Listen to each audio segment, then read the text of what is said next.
(3월 13일) 사순절 둘째 주 예배에 오신 모든 성도님들을 주님의 이름으로 환영합니다. 예배자로 우리를 불러주신 하나님께 영과 진리로 함께 나아갑시다. 내가 여호와께 바라는 한 가지 일, 그것을 구하리니 곧 내가 내 평생에 여호와의 집에 살면서 여호와의 아름다움을 바라보며 그의 성전에서 사모하는 그것이라. 여호와께서 환난 날에 나를 그의 천막 속에 비밀히 지키시고 그의 장막 은밀한 곳에 나를 숨기시며 높은 바위 위에 두시리로다. 우리를 환난 가운데서도 지켜주시며 우리를 주님의 성전으로 이끌어주시는 주님, 오늘 우리 이 시간에 우리 예배 중에 임재하여 주셔서 우리가 하나님의 영광을 누리며 주님의 품 안에서 안식을 얻게 하여 주옵소서. 그래서 우리가 이 땅 위에서도 주님이 주시는 의로움으로 풍성한 삶을 살도록 우리 삶 가운데 깊숙이 임재하여 주옵소서. 거룩하신 우리 주 예수 그리스도의 이름으로 기도드립니다. 아멘. 찬송가 63장 주가 세상을 다스리니 1절과 3절을 찬송함으로 하나님께 영광 올려드리겠습니다.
오늘은 예배를 위하여 김모성 성도님의 기도문으로 함께 기도하겠습니다.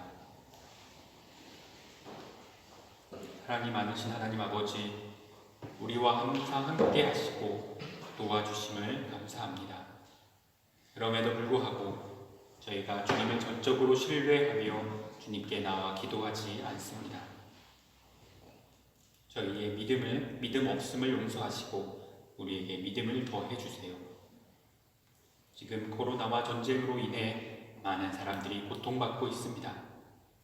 속히 코로나 바이러스와 전쟁의 위험이 사라질 수 있도록 역사해 주세요. 많은 것들이 변화하는 시대 가운데서도 주님을 붙잡고 살아가게 하시고 살아계신 주님을 온전히 만나는 하루하루를 살아갈 수 있도록 인도해 주세요. 갈스로의 한인교회와 함께 하시고 김두식 목사님에게 주님의 영을 부어주셔서 우리가 더욱 영으로 주님을 기뻐하며 믿음의 자녀다운 삶을 살아갈 수 있도록 힘을 더해 주세요. 우리에게 허락하신 아이들이 믿음으로 잘 양육되어 줄 수 있도록 인도해 주세요. 학업과 취업으로 열심히 준비하는 이들 가운데 지혜와 앞으로 나아갈 길을 열어 보여주세요. 우리가 더욱 전심으로 주님께 나와 함께 기뻐 찬양하며 온전히 예배 드릴 수 있도록 도와주세요. 늘 함께 하심을 감사합니다. 여러 일들로 섬겨주시는 분들에게 주님의 축복을 더하시고 항상 기쁨과 감사로 감당할 수 있게 도와주세요. 오늘도 함께 하시고 주님의 은혜 주심을 감사합니다. 주님의 말씀을 듣고 깨닫는 믿음을 주셔서 주님 뜻대로 살아가는 우리 모두가 되게 해주세요. 감사합니다. 우리를 죄에서 구원해 주신 우리 주 예수 그리스도의 이름으로 기도드립니다. 아멘.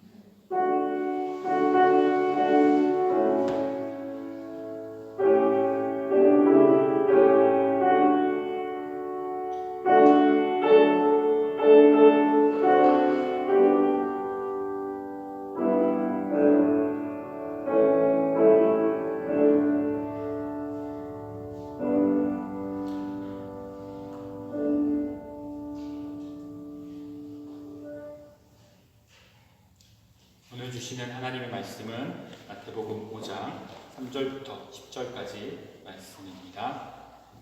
제가 대표하여 봉독하겠습니다. 경청하여 주시기 바랍니다. 심령이 가난한 자는 복이 있나니 천국이 그들의 것이미요. 애통하는 자는 복이 있나니 그들이 위로를 받을 것이미요. 온유한 자는 복이 있나니 그들이 땅을 기업으로 받을 것이미요.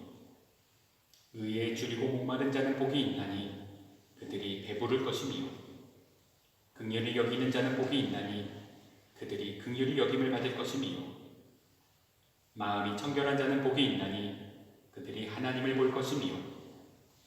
화평하게 하는 자는 복이 있나니 그들이 하나님의 아들이라 일컬음을 받을 것이미요. 의를 위하여 박해를 받은 자는 복이 있나니 천국이 그들의 것임이라. 하나님의 말씀입니다.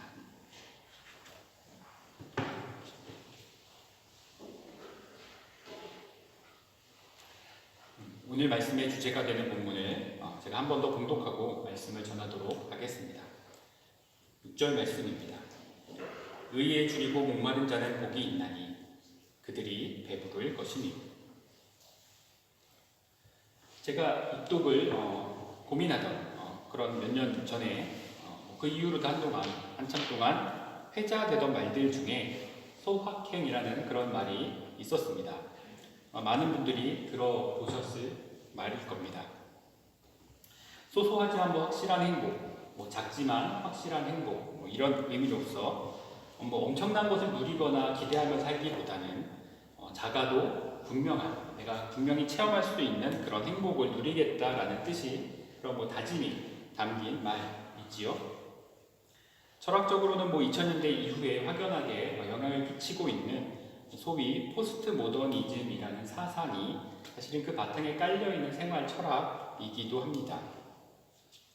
소위 진리라고 불리는 어떤 그런 가치나 이데올로기 같은 어떤 그런 거대한 사상을 쫓기보다 또 혹은 거의 불가능에 가까운, 사실 가능성이 있을지 없을지 모르는 그런 어떤 엄청난 성공 뒤에 오는 재벌과 같은 인생, 그런 것들을 꿈꾸기보다 나 하나의 행복, 또 내 가족의 행복 같은, 그래서 오늘의 내가 정말 확실하게 느낄 수 있는 그런 행복을 추구하며 살겠다라고 하는 그런 가치를 따르는 그런 삶의 태도를 의미하고 있는 그런 말입니다. 요즘은 그때에 비하면 다소 또 그런 화두가 약해진 것 같긴 합니다만, 그래도 여전히 그런 소확행이라는 말이 아마도 지금 살아가는 청년들 혹은 가정을 꾸리고 살아가는 그런 30, 40대 애들의 어떤 가슴 속에 여전히 아마도 남아있는 그런 중요한 삶의 가치 중에 하나일 겁니다. 소확행, 신앙인의 입장에서 보아도 사실 괜찮은 말이라고 생각합니다. 막연하고 거대한 꿈만 꾸면서 하나님이 주신 그런 행복들은 잘 느끼지도 못한 채 살아가는 그런 삶보다는 이런 소확행을 누리며 사는 삶은 신앙적으로도 충분히 가치 있는 삶이라고 평가할 수 있습니다. 분명히 예수님께서 말씀하시기를 내일 일은 내일 걱정하고 그리고 오늘 내게 주신 복을 헤아리며 살라고 그렇게 가르치기도 하셨으니까 말이죠. 또한 사도 바울께서도 권면하시기를 범사에 감사하라 그렇게 하셨는데 우리가 만약 소확행을 누리며 살 수 있다면 굳이 애를 쓰지 않아도 아마도 우리가 우리 삶에 감사가 넘쳐나고 늘 감사할 거리를 찾아낼 수 있을 것 같습니다. 그래서 처음에는 실제로 이런 삶들이, 이런 소확행의 삶들이 혹은 저녁에 있는 삶, 혹은 물질의 노예가 아닌 그런 철학적 소양을 좀 가진 삶, 또는 삶의 여유를 느끼며 사는 삶과 같이 좀 감성적인 그런 삶의 가치들을 되살려내는 좋은 방법으로 많이 쓰여지기도 하였습니다. 하지만 또 한편으로 나쁜 쪽을 좀 보자면 우리나라에서는 이 말이 페이스북의 그런 시대와 또 인스타그램이 항상 유행하던 그런 상황과 아마 겹쳐서 그런 시기에 유행했던 것으로 제가 기억하는데 그런 이유였을지는 몰라도 또 어쩌면 우리가 워낙에 먹는 것을 좋아해서 그럴 수도 있겠습니다만 소확행이라고 하면 주로 멋진 여행지의 풍경이나 어떤 그런 맛집들을 찾아서 나름의 작은 사치들을 또 부려보는 것. 그래서 그 안에 약간의 책들을 담아내기도 하고 예쁜 풍경들 가운데 책을 들고 있는 그런 사진들을 많이 올렸던 것으로 기억을 해요. 좀 교양적인 느낌이 나는, 좀 그런 결실이 물씬 나는 그런 사진들로 내가 소확행에 대한 관심을 가지고 있다는 것들을 많이 드러내곤 했던 것 같습니다. 물론 일상 속의 행복이라고 한다면 아무래도 여행같이 좀 삶의 여유들을 좀 느끼게 하는 장면이나 또는 먹는 즐거움만한 그런 것들을 그에 비견할 만한 다른 것들을 찾아내기가 한편으로 좀 어렵기 때문일 수도 물론 있을 것 같습니다. 그래서 실제로 소확행이라는 단어와 함께 검색되었던 대표적인 키워드들을 꼽자면 해마다 조금씩 달라졌다고 하는데 주로 음식에 관련된 것들 또는 여행에 관련된 것들 또 한편으로 책에 관련된 것들 이런 것들이 주로 대표적으로 많이 검색되던 단어였다고 하는 기사를 본 기억도 있습니다. 그럼에도 소확행을 추구하는 삶은 앞서도 말했습니다만 신앙적으로도 그리 나쁜 것이 아닙니다. 아니 어쩌면 소확행이야말로 예수님이 말씀하신 삶에 가장 가까운 삶의 모습 중에 하나라고 평가할 수도 있을 것 같습니다. 다만 처음에 말한 바와 같이 소확행이 분명히 포스트 모더니즘적인 지금 그렇게 우리가 이해하고 있는 소확행의 삶은 그런 포스트 모던적인 사상, 다시 말해서 진리가 없다고 하는 이러한 철학에 기초한 부분이 있음을 또한 부인할 수가 없습니다. 소확행을 추구하는 그 이유가 그래서 인생을 바친 만한 어떤 목적, 내 인생을 바쳐도 될 만한 좀 어떤 그런 위대한 목적 그런 것이 없기 때문에 그렇게 소확행을 누리는 것 그 자체가 또 다른 목적이 될 수도 있기 때문이에요. 이런 시대 속에서는 무엇보다도 앞서 말한 그 진리에 대한 추구가 없는 것이 분명히 문제입니다. 왜냐하면 늘 작지만 소소한 그런 행복만을 찾아다니는 그런 삶의 일상화 되었을 때 그 속에서는 어디서도 체험받지 못할 것 같은 그런 의에 대한 갈망이 생겨날 이유가 없기 때문입니다. 우리가 살고 있는 이미 충분히 풍요로운 세상, 우리가 지금 살고 있는 특히 한국인들 혹은 독일인들이 살고 있는 이런 세상은 충분해도 너무나 충분히 풍요로운 세상이 되어 있어요. 그래서 우리가 그냥 크게 노력하지 않아도 우리는 충분히 매일매일 채워지는 아주 작은 소소한 행복들을 찾아낼 수 있습니다. 또 때때로 보상받는 그런 여유와 지적인 어떤 충족감들을 우리는 잘 느끼며 살아갈 수 있는 사회 속에 살고 있어요. 그래서 한국에서는 다른 나라에 잘 없는 굉장히 독특한 엔터테인먼트 장르도 있어요. TV 방송 중에 바로 에듀테인먼트라고 불리는 무슨 교수님들이 나와서 강의를 재밌게 하는 것들이 굉장히 높은 시청률을 기록하기도 해요. 이런 것들을 나는 충분히 괜찮은 삶을 살고 있고 괜찮은 인생을 살고 있고 또 괜찮은 사람이 되어가고 있다라고 느끼기 쉬운 환경 속에 우리가 살고 있기 때문이에요.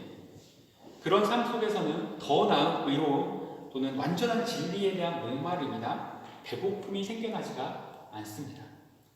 이것이 어쩌면 오늘날 선진국의 종교가 되어버린 기독교가 만난 가장 큰 장애물일지도 모르겠습니다.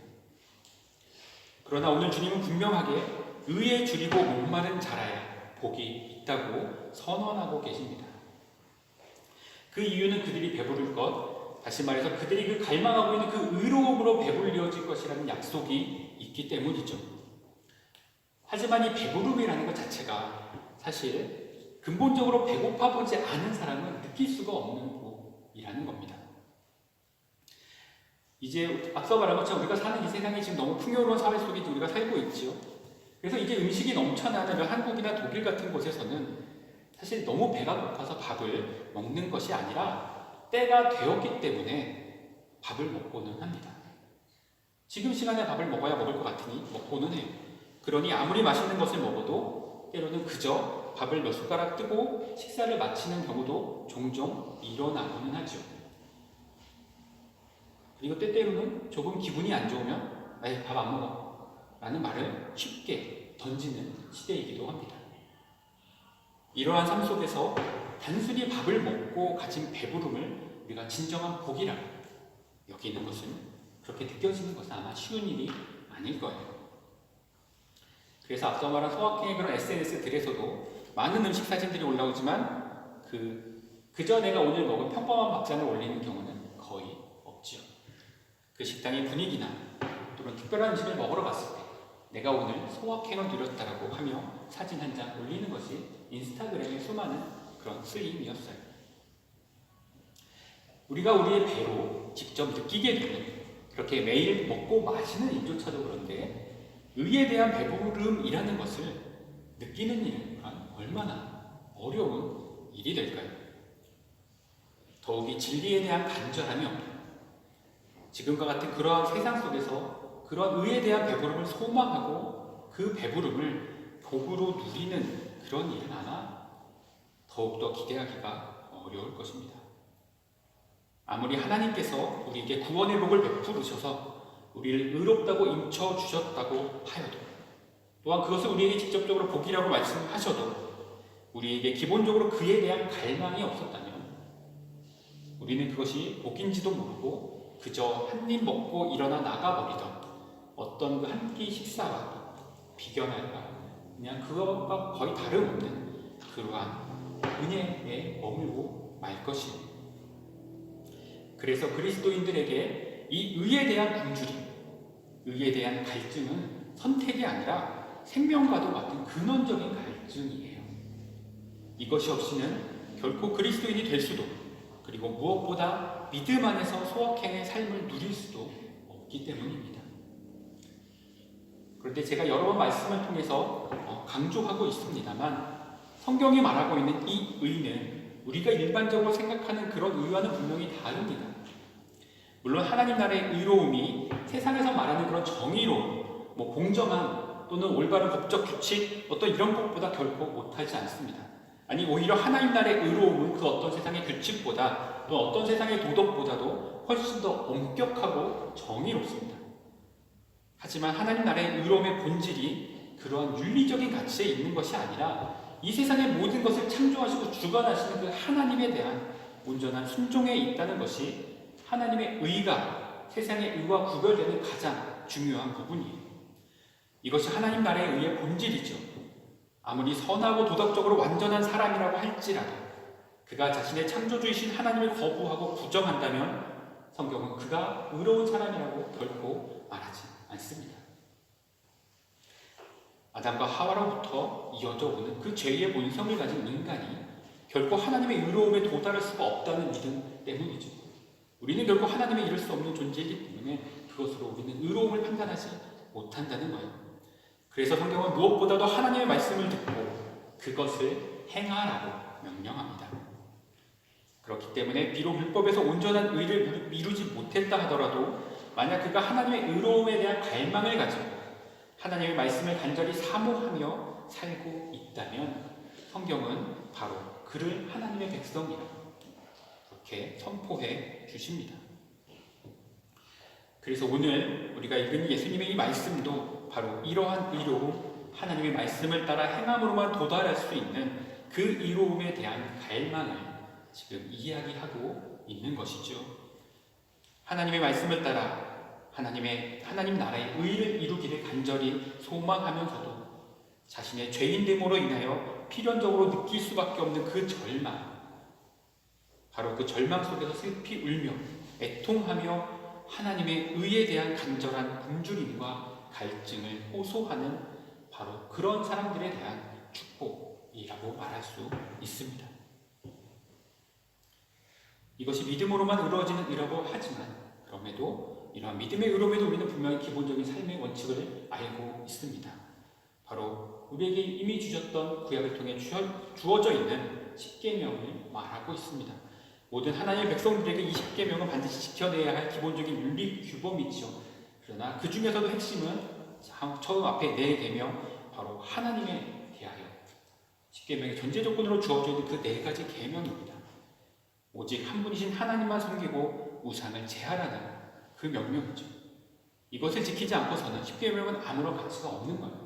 나머지 6개의 계명은 어떤 종교에서도 다 발견되는 계명입니다. 그런 앞에 4가지 계명은 오직 하나님만이 우리에게 선포하신 우리에게 명령입니다.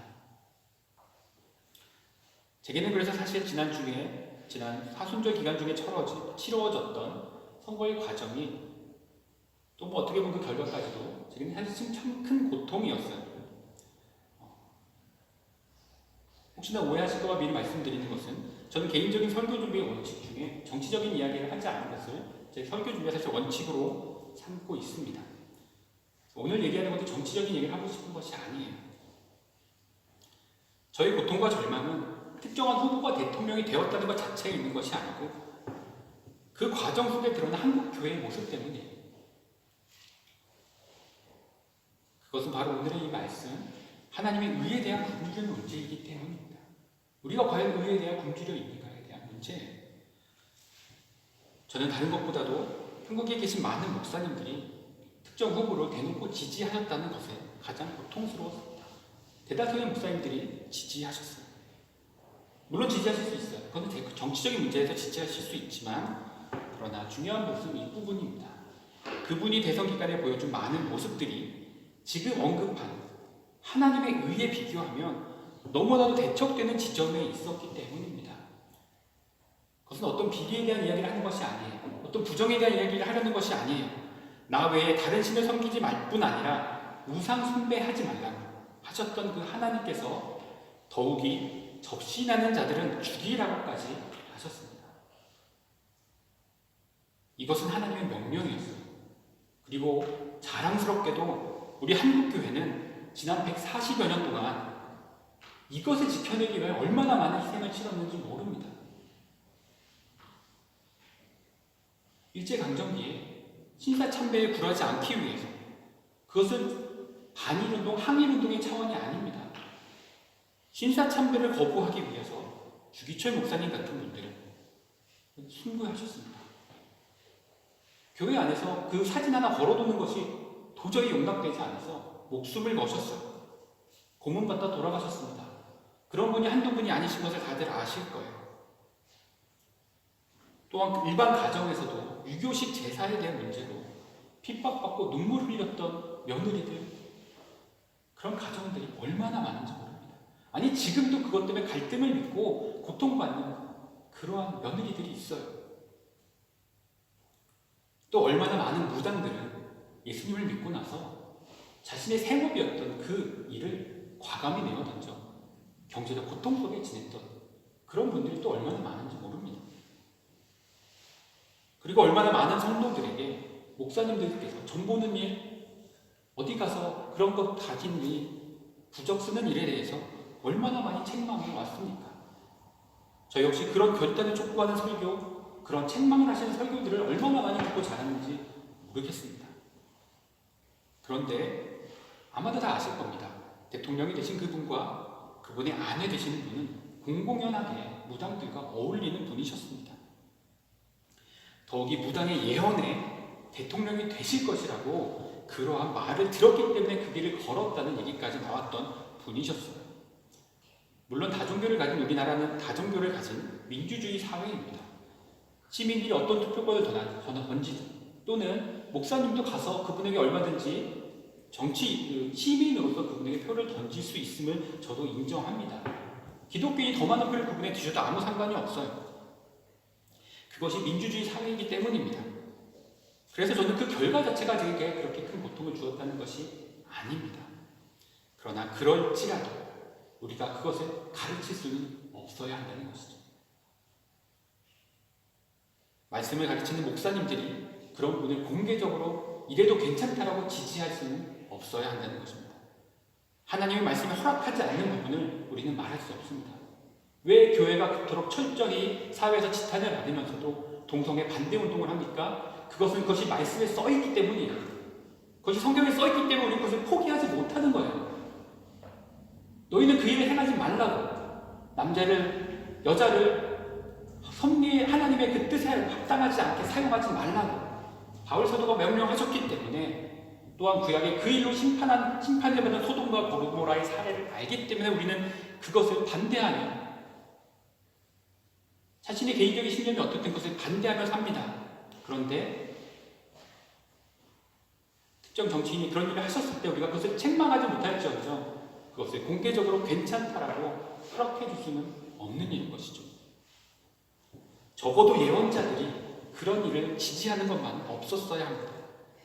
그런데 이제 자신들의 직접적인 지지를 통해서 무당인 법사의 예언이 이루어져 한 나라의 대통령까지 되게 도와주신 그 목사님들께서 대체 어떻게 이전처럼 우상 숭배하지 말라는 이 말씀을 설교하실 수 있을까요?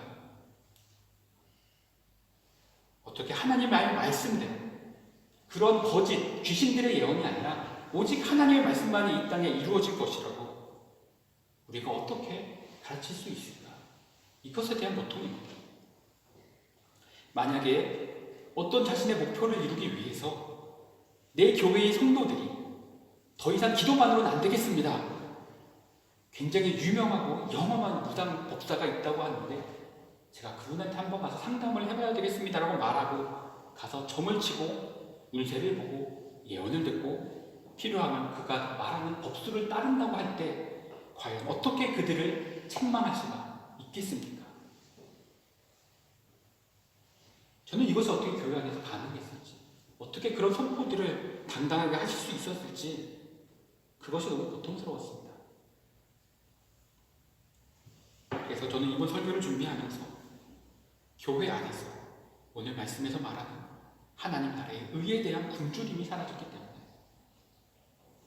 그래서 결국 성도들이 이 땅 위에서 하나님 말씀이 이루어질 때, 그 하나님의 의가 이루어질 때 느꼈어야 할 그 복된 배부름에 기대하지 못하는,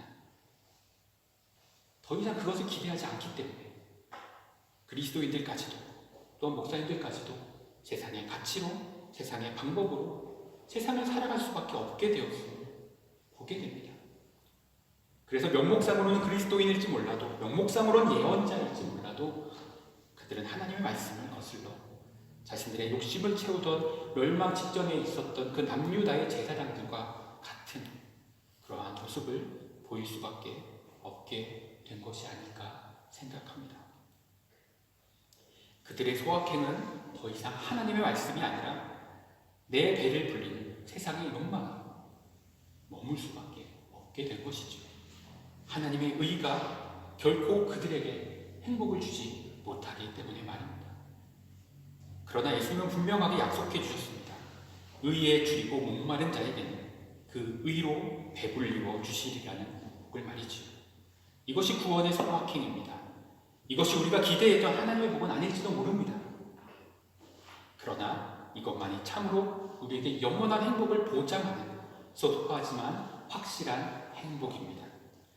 자신의 죄에 대하여 아파하여 불의한 자신에게 죄사함의 의가 이루어지기를 갈망하는 자에게 주어지는 예수 그리스도의 피로 이루어지는 정결함의 배부름, 또 하나님의 말씀을 지켜낼 수 없기에 애통하며 믿음의 의가 내 안에 이루어지기를 갈망하는 자에게 주어지는 예수의 부활로 이루어지는 거듭남의 배부름, 그리고 우리가 도저히 만들 수 없는 그 의로운 세상에 대한 소망으로 하나님 나라의 임재를 갈망하는 자에게 주어지는 성령의 임재로 이루어 가시는 영생의 배부름이 약속되어 있습니다. 이것이 주님이 우리에게 약속해 주신 구원의 소확행이 있는 삶입니다. 그러므로 이 의에 대한 굶주림에 약속된 행복을 진실로 경험한 그리스도인이라면 날마다 하나님의 의가 우리의 삶 속에 더 깊이 뿌리내리고, 또한 우리의 삶을 통해 이 세상 속에 더욱더 풍성하게 열매 맺어 가기를 소망하며 그 안에서 진실로 참된 소확행의 삶을 살아갈 수 있을 것입니다. 우리 칼소리 한인교회의 모든 성도님들이 이 구원의 소확행을 분명하게 경험하시며 사시기를 주님의 이름으로 축복합니다. 기도하겠습니다. 세상의 진리를 외면하고 우상의 사술이 득세할지라도 이 땅 위에는 반드시 이루어질 하나님의 의를 기대하게 하시니 감사를 드립니다. 세상은 언제나 하나님의 말씀을 대적하여 자신들의 권세를 자랑합니다. 그러나 전능하신 창조의 하나님, 다시 오셔서 이 땅을 다스리신 주님께서 땅의 모든 권세를 깨뜨리시고 하나님 나라를 완성하실 날을 소망합니다. 그날이 오기까지 의에 줄이고 목말라 하며 복음을 위해 살아가고 구원의 소확행을 이루어가는 그런 풍성한 삶을 살아가는 우리 모든 칼수의 한인교회 성도님들이 되실 수 있도록 주의 성령께서 붙잡아 주시옵소서. 우리를 구원하여 주신 우리 주 예수 그리스도의 이름으로 기도드리옵나이다. 아멘. 찬송가 240장 주가 맡긴 모든 역사 1절과 4절을 우리에게 말씀을 들려주시는 예수 그리스도의 은혜에 응답하여 올리겠습니다.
졸업을 한 형제가 있습니다. 그래서 축하를 하고 그리고 응원 드리도록 하겠습니다.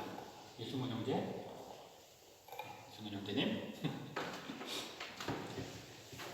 학업을 잘 마치고 이제 잠시 개인적으로 준비하는 시간 좀 더 가진다고 합니다. 함께 기도해 주시고 그 앞길 가운데 주님 복이 있기를 함께 기도해 주고 또한 여러분이 필요할 때 함께 나눔을 가지면 좋겠습니다. 축하합니다.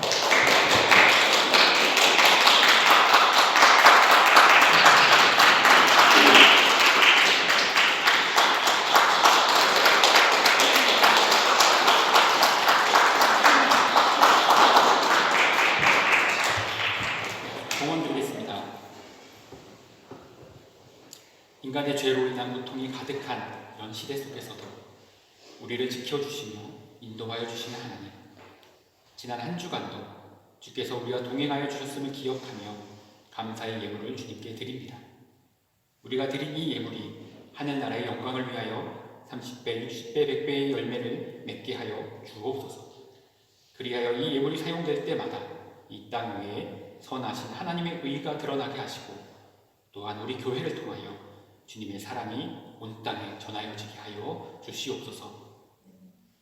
우리 주 예수 그리스도의 이름으로 기도하오며 이제는 주께서 다시 오심으로 새 하늘과 새 땅이 이루어져서 하나님 나라의 의가 충만해지는 그 날을 소망하며 오직 하나님의 의에 대한 갈망으로 살아가기를 결단하며 우리 갈수리 한인교회 모든 성도님들과 그 가정 위에, 그리고 우리가 떠나온 조국과 우리가 머물고 있는 이 나라 위에도, 그리고 무엇보다 지금 큰 환난을 겪고 있는 우크라이나와 러시아의 백성들과 또한 유럽의 수많은 나라들과 민족들 위에도 칼을 쳐서 보습을 만들게 하시고 창을 쳐서 낫을 만들게 하시는 평화와 은혜의 주님이신 성부와 성자와 성령의 역사하심이 지금부터 영원까지 함께 하시옵기를 간절히 축원하옵나이다.